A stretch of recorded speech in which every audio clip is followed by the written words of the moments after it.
Paz do Senhor, amados irmãos, louvado seja o nome do Senhor por tudo que Ele nos tem feito.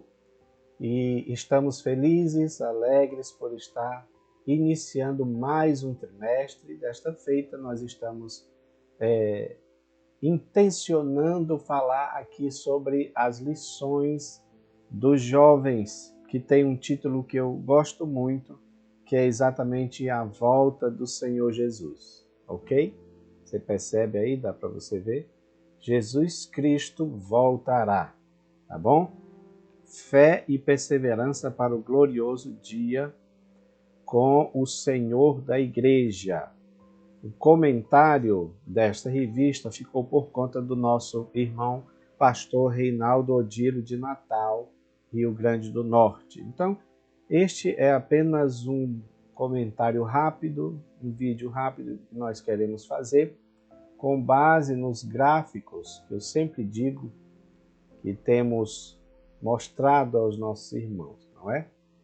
Postado no grupo exatamente como um subsídio para que o professor possa se utilizar dele nas suas aulas. Então, nós temos aí, irmãos, 13 lições para falar sobre esse tema, doutrina das últimas coisas, que é a escatologia.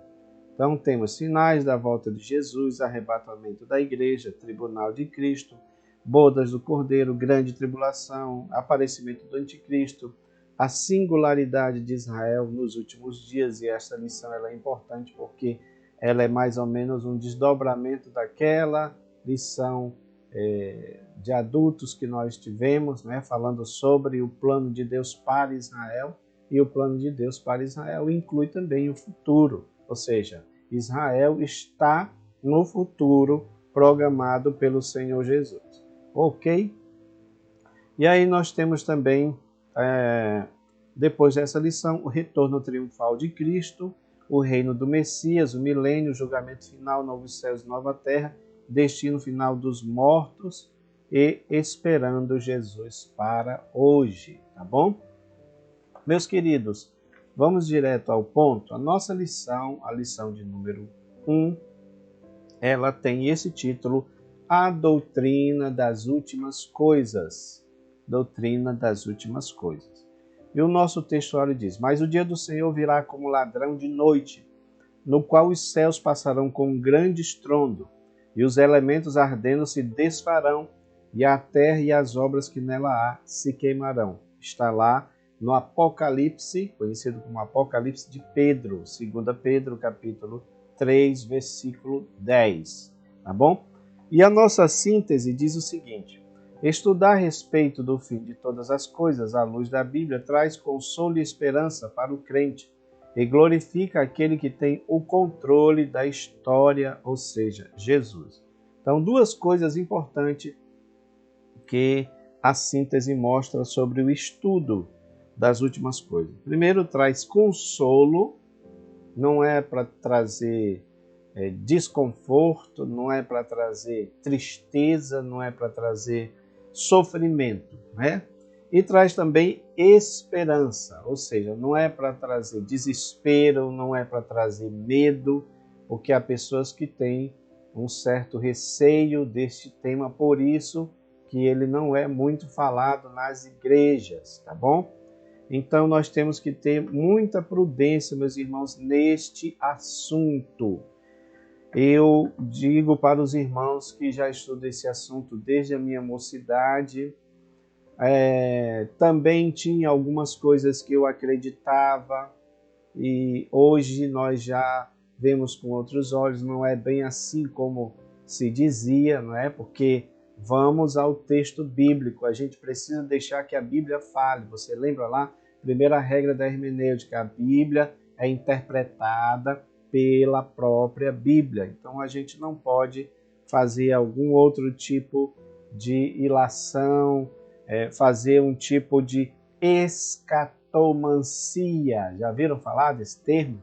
Escatomancia, ou seja, são pessoas que fazem, né, adivinhações ou usam a escatologia como um objeto de adivinhação. E não é isso. A escatologia estuda as últimas coisas. Nós vamos ver aqui. E é claro que está relacionado com as profecias bíblicas. Nesse texto do dia que nós lemos aqui, Pedro fala sobre o dia do Senhor vindo como ladrão de noite, ou seja, está falando de uma vinda inesperada. Ninguém espera que um ladrão venha assaltar ou roubar, arrombar a sua casa à noite, não é? Ninguém está esperando. Então, é por isso que ele fez essa comparação, para dizer que ele vem de maneira inesperada, quando menos se esperam. Por isto que convém a nós estarmos prontos. É por este motivo que depois do sermão escatológico, quando Jesus fala sobre o que iria acontecer, ele deu várias parábolas e todas essas parábolas falam de preparação. Essas parábolas ou falam de preparação e serviço, porque enquanto eu espero, enquanto eu aguardo o Senhor, eu estou trabalhando, eu estou no serviço, eu estou anunciando, eu estou dizendo que Ele vem, eu estou proclamando a sua vinda, eu estou trazendo o seu reino aqui na terra ao pregar o Evangelho de Cristo. E isto é muito importante que também seja dito, tá bom? Para que a gente continue, ok, meus amados? Então, olha só, na nossa orientação pedagógica, ele nos orienta aqui a falar sobre os eventos principais, tá bom? Que vai ser estudado nessa lição. Como falei para os irmãos, são 13 lições. É claro que o enfoque aqui é a vinda de Jesus, mas nós sempre dizemos que a vinda de Jesus, ela é esse primeiro evento que tem que acontecer para que os demais venham na sequência, não é? Isso para a Assembleia de Deus, nós da Assembleia de Deus que acreditamos no dispensacionalismo, né? No pré-tribulacionismo, ou seja, que a igreja é arrebatada antes da grande tribulação, ok? Então, ele coloca aqui esses eventos e nós temos gráficos, tá bom, irmãos? Eu peço que você acompanhe, até mesmo você que não é professor, não é aluno da classe jovens, que você também possa acompanhar, porque este é um assunto intrigante, é um assunto importante, é um assunto que está relacionado com o nosso futuro, com o futuro da igreja, com o futuro do mundo. Enfim, é um assunto muito importante que nós não podemos deixar passar, tá? Então, os eventos principais estão aí na sua tela para você ver. Vamos falar, e temos gráficos falando sobre isso, a grande tribulação, tá bom? A grande tribulação. Eu não sei se eu coloquei aqui, deixa eu só mostrar aqui para os irmãos. Não, eu não coloquei, tá? Mas eu ia mostrar para vocês aqui esse gráfico que nós fizemos da grande tribulação, entendeu?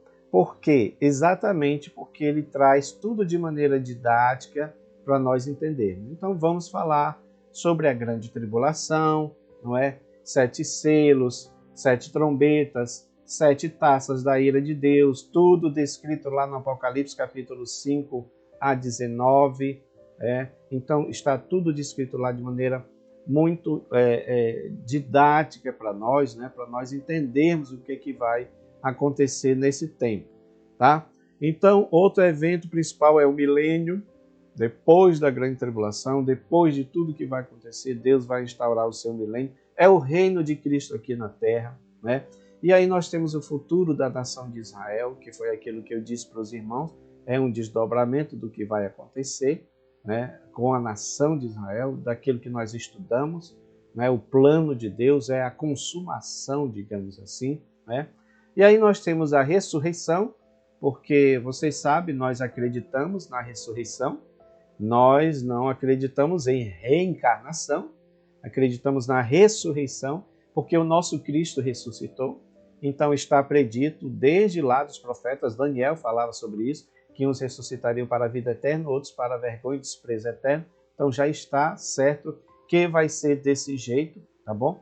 E aí nós temos o julgamento final, que é o trono branco, e o eterno e perfeito estado, que é aquele estado que todos nós aguardamos, não é, irmãos? Vai ser muito bom esse trimestre, tá? O texto dessa lição está em 2 Pedro, capítulo 3, versículo 1 a 2, que seria bom depois os irmãos darem uma lida aí, para vocês verem, porque é um assunto muito importante. Pedro, ele fala sobre a questão... Tem uma palavra aqui, irmãos, que eu estava lendo, tá? E eu sempre gosto de pegar essas palavras-chave, porque acredito que elas têm uma fundamentação se está no texto bíblico. Se Deus inspirou o autor para escrever, é porque tem uma importância, ok? Então, tem uma palavra aqui que Pedro repete várias vezes. Ele fala aqui de lembrar. Ou ele fala de lembreis, ou ele fala de lembrança. Então, essa palavra lembrar é muito importante, porque Pedro, ele pregava o evangelho de Cristo, tá bom? Que Jesus nasceu, que Jesus pregou, foi poderoso em obras, realizou muitos milagres, e aí que Jesus também morreu, foi crucificado, não é? Como mataram, etc e tal.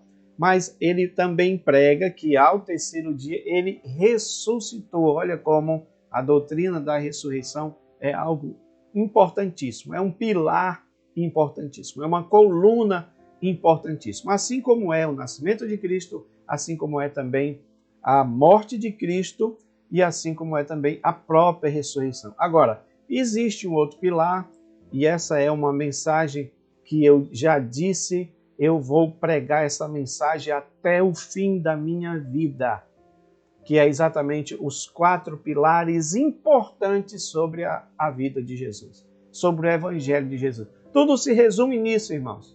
Tudo se resume nesses 4 pilares. Agora, se eu creio que Jesus veio, que Jesus encarnou, a encarnação do Verbo, se eu creio que Jesus morreu, morte substitutiva, morte redentiva, tá?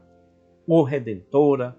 Mas se eu creio que ele não ficou na cruz, que ele não ficou no túmulo, que ele ressuscitou, então necessariamente eu preciso crer que ele também voltará.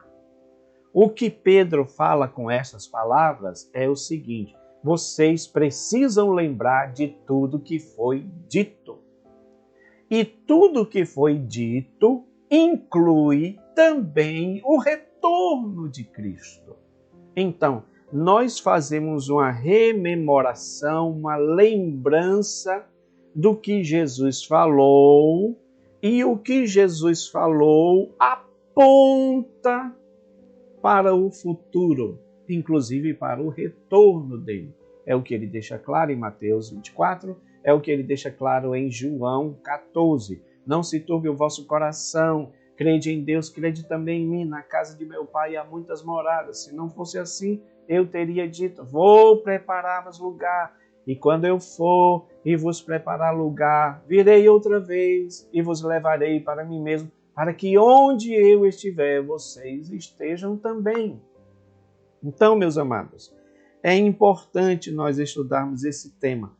No texto de Pedro, vai falar muito sobre essa questão da lembrança. Precisamos lembrar. E este lembrar significa falar sobre isso, pregar sobre isto, ensinar sobre isso. Professor, aproveite esse momento para você ensinar, para você falar sobre essas coisas, tá bom? Meus queridos, vamos lá para nós agilizarmos aqui o tempo. Então, como vocês percebem, o nosso gráfico está dividido em 3 pontos, né? Primeiro, a doutrina das últimas coisas e a Bíblia, né? O que é escatologia? O Espírito Santo nos ajuda no estudo da escatologia. Deus fala a respeito do futuro. O ponto 2, por que devemos estudar a doutrina das últimas coisas? Né? Então vai dizendo, porque temos que ter uma vida santa para estarmos sempre alertas, para termos esperança e combater as heresias que falam a respeito disso, ok? E o ponto 3, vivendo a esperança cristã, o retorno iminente do noivo, a expectativa do arrebatamento, a bem-aventurada esperança do crente. Quando a gente olha aqui para esse primeiro ponto ele fala claramente sobre a doutrina que trata deste assunto, que você sabe que é a escatologia, né? Então temos aqui a definição de escatologia. Escatologia, derivado do grego scatos, que quer dizer últimas coisas, e logia, tratado, discurso, racional. Então nós temos aí o estudo, o tratado sistemático das doutrinas concernente às últimas coisas. Meus amados, se você for pesquisar, você vai ver que a maioria das religiões, eles têm o seu apocalipse, eles têm a sua forma de tratar do que vai acontecer no futuro. É claro que é muito divergente do que está na Bíblia. Por exemplo, os hindus, eles acreditam em um final cíclico, que você está passando por um ciclo e acontece lá um emaranhado de coisas, né, que não dá tempo da gente falar aqui em relação aos seus deuses, tá? Aonde no final de tudo recomeça tudo outra vez. É um ciclo, já que eles pregam também a reencarnação. Reencarnação é um ciclo. Então, para eles fica muito mais cômodo acreditar desta forma. Nós acreditamos no que está na palavra de Deus. E a escatologia nos ajuda a estudar sobre esses pontos, a entender esses pontos, tá? O segundo ponto fala sobre o Espírito nos ajuda no estudo da escatologia. Isso aqui é muito importante, nós entendemos isso. Quando falamos que o Espírito nos ajuda, é porque é em cumprimento aquilo que Jesus falou. O Espírito Santo nos fará lembrar de tudo que eu tenho dito a vocês. Ou seja, nós temos o Espírito Santo como nosso mestre, como aquele que nos ensina. Agora, preste atenção, não vamos exagerar em relação a isso, ok? Não vamos partir para outras coisas que estão fazendo aí, como pessoas que estão dizendo que foram arrebatadas 17 vezes ao inferno, 5 vezes ao céu, e aí trazendo notícias mirabolantes. Agora, recentemente, eu vi de uma abençoada aí, que ela diz que teve uma visão num desses arrebatamentos em que Jesus dava uma cambalhota, caía de pé no barco e dizia, olha, agora vocês vão. Então, meus irmãos, precisamos ter cuidado em relação a isso, porque, escute bem, nenhuma revelação pode sobrepujar ao que está na Bíblia. E se é o Espírito que está ajudando a entender este assunto, ele não vai revelar nada que esteja em desarmonia, em desacordo com o que está na palavra de Deus. É isso que a gente precisa entender. Ou seja, resumindo, o Espírito Santo não se contradiz. É isso que a gente precisa entender, tá? E o terceiro subitem fala, Deus fala a respeito do futuro. Isso aqui é muito importante porque isso é a profecia que eu sempre tenho dito aqui, que a gente precisa estudar a profecia bíblica. O que é a profecia bíblica? Ela é a prova cabal de que a palavra de Deus é verdadeira. Então sabe o que acontece? Nós temos um Deus, nós acreditamos num Deus que anuncia o fim desde o início. Então se você prestar atenção aqui, na nossa lição, o comentarista ele cita Abraão. Olha só como é interessante. Abraão, ele mostra a nação de Israel. Para Abraão, Deus faz dele a nação de Israel. O futuro, mostrando o futuro da nação que ele iria criar, a nação de Israel.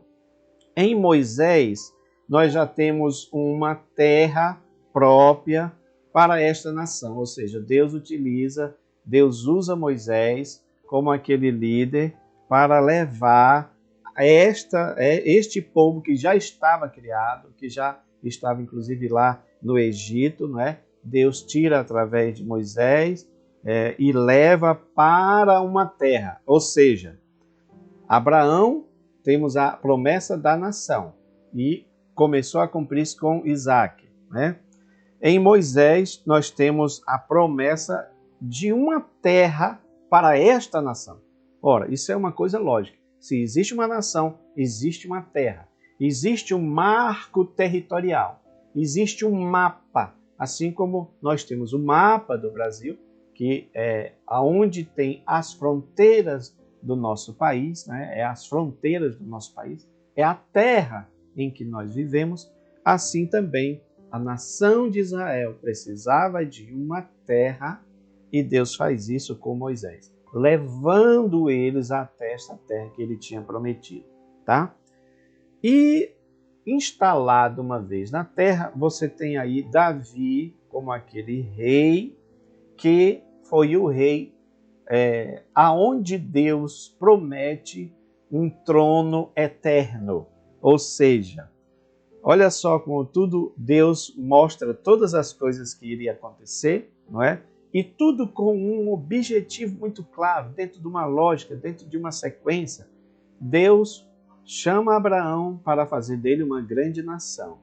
Mas uma nação precisa de uma terra, de um lugar para habitar. Então Deus, isso tudo feito em base de promessas. Deus promete para Abraão e Deus vai prometendo para o povo de Israel através de Moisés que daria para eles uma nação, uma terra para eles habitarem. E acontece isso. Quando eles estão lá, Deus levanta um homem segundo o seu coração, que era Davi, para ser o rei desta nação e diz que teria um trono eterno, que é exatamente de onde viria o Salvador, o Cristo, filho de Davi. Ou seja, você tem a promessa de uma nação, você tem a promessa de uma terra para esta nação e você tem a promessa de um rei justo para esta nação, que é exatamente o Senhor Jesus Cristo. Isto é algo que ainda vai se cumprir.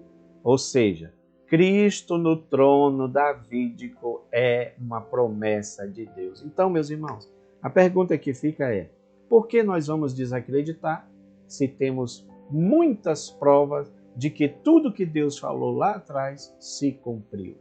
Então, isso são evidências, como diz um livro, né, famoso, evidências que exigem uma decisão, um veredito. Qual é a nossa decisão? Vamos acreditar ou vamos desacreditar? Precisamos, então, acreditar, porque as provas são muitas de que o que Deus falou vai se cumprir literalmente, tá bom?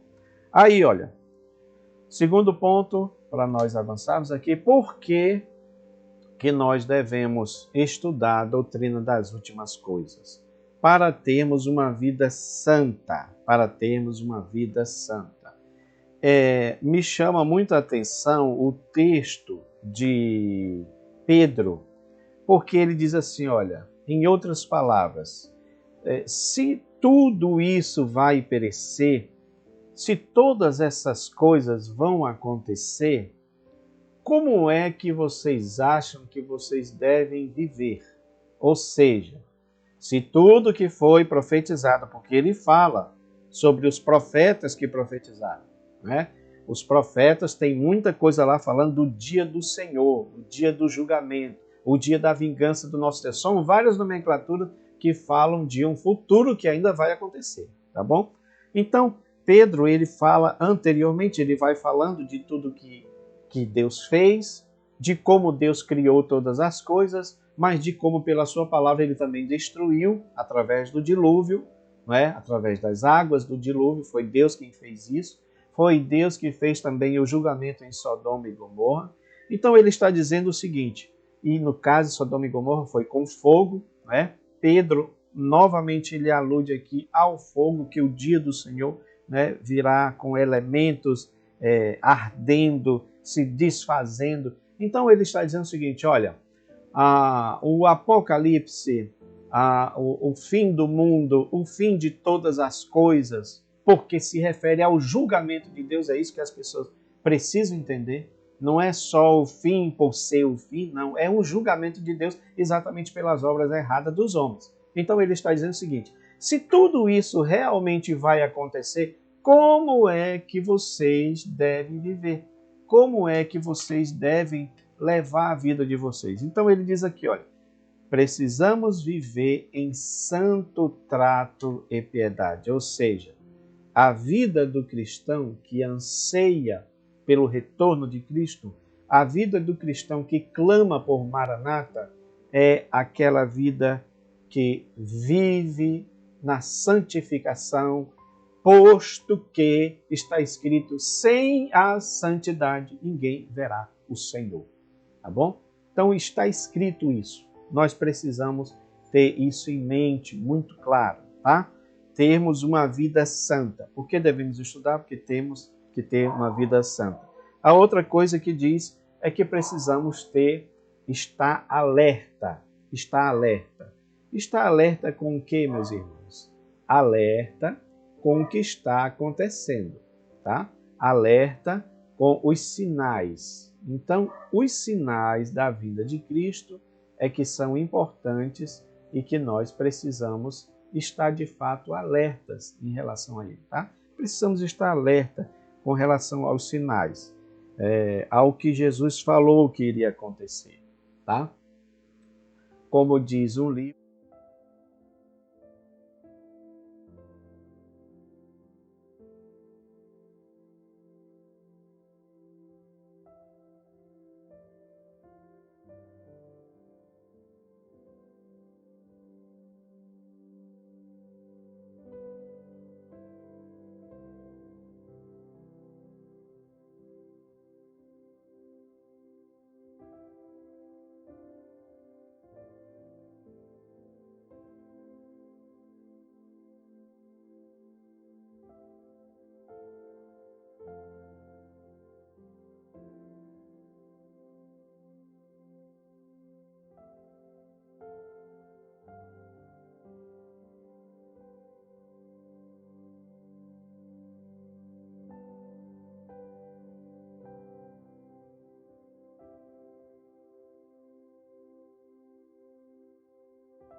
olha, está aqui, o retorno iminente do noivo, tá? O retorno iminente do noivo. É esse ponto aí que nós temos. Existem muitas promessas a respeito da vinda e do retorno do Senhor Jesus, tá? O Senhor Jesus falou isso. Porque, como eu disse para os irmãos, são 4 pilares, são 4 doutrinas fundamentais a respeito de Jesus. Essas 4 doutrinas, elas são intercaladas, elas são interligadas, elas são conectadas. Não é possível você acreditar em uma e deixar de acreditar em outra. Porque ou você acredita em todas elas, ou você não acredita em nenhuma. Então, eu preciso crer que Jesus veio a esta terra, a encarnação do Verbo, o Verbo se fazendo carne. Eu preciso crer que o Senhor Jesus morreu na cruz do Calvário por mim. Eu preciso crer que esse mesmo Senhor, ao terceiro dia, ele ressuscitou. Agora, se eu creio que ele veio, que ele se encarnou, se eu creio que ele morreu na cruz, se eu creio que ele ressuscitou, necessariamente eu preciso crer que ele também voltará, posto que é uma promessa dele, tá? Então está falando sobre isso, a lição fala sobre isso, Tito 2,13 fala sobre isso, aguardando a bem-aventurada esperança e o aparecimento da glória do grande Deus e do nosso Salvador Jesus Cristo. Irmãos, tem várias profecias que apontam para o retorno de Cristo, para a volta do Senhor Jesus, ok? E o segundo ponto fala sobre a expectativa do arrebatamento. Nós devemos viver nessa expectativa, nessa esperança que nos move a fazer a obra de Deus, né? Pregar o Evangelho de Jesus. E não só isso, mas também estar preparado, que é isso que é importante, nós estarmos preparados. Quem está na expectativa da volta do Senhor está pronto. É como aquelas virgens que estavam com a sua lâmpada acesa e estava com o seu depósito, com o seu azeite no seu depósito. Por que isso? Porque elas aguardavam que a qualquer momento o noivo poderia vir. E é claro que lá na parábola está dito que o noivo demorou, e tardando o noivo, elas estavam dormindo, todas elas estavam dormindo. Mas é uma coisa importante. Existe o sono da negligência e existe o sono da despreocupação, se você está preparado. Então, se você está pronto, se você está preparado, se tem azeite, de reserva, você pode descansar. É nesse sentido o sono que queremos falar. E aí sim, elas descansaram, elas estavam descansadas, esperando o noivo. E quando o noivo veio, como elas estavam preparadas, então elas entraram para as bodas, tá? O último ponto fala sobre a bem-aventurada esperança do crente. Jesus em breve vem. É a última oração da Bíblia, É o Maranata. Ora vem, Senhor Jesus. Meus irmãos, para encerrar este vídeo, quero dizer para vocês que se Jesus não viesse, a nossa esperança era vã. Tudo que aconteceu lá atrás era vã, não adiantava de nada, era inútil.